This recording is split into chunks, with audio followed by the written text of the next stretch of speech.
song at a show one night, and a special event happened after that night. When we were driving home, it was one of the few times I had my wife with me at the show, and my wife told me, my wife doesn't lie. She's an old southern country girl. She doesn't like you. She's going to tell you what you're full of and to what dimension you're full of it immediately, which is why I don't take her to shows.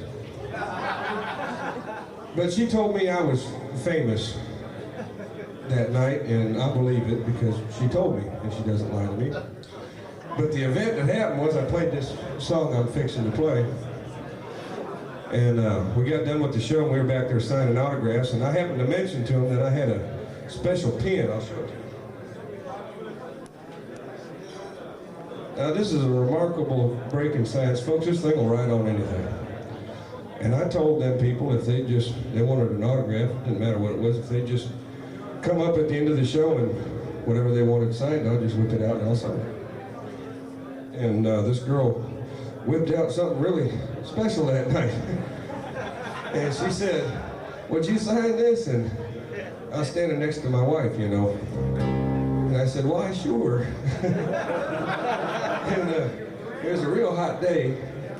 And them things don't write too good when it's wet, you know.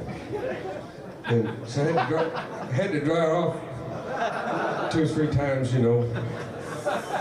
And my wife got to talk, she told me don't get all full of myself.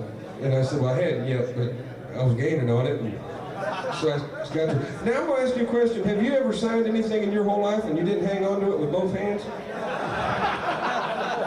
I told her I can't do it, so I just went ahead and signed my name and dated it and drew a picture and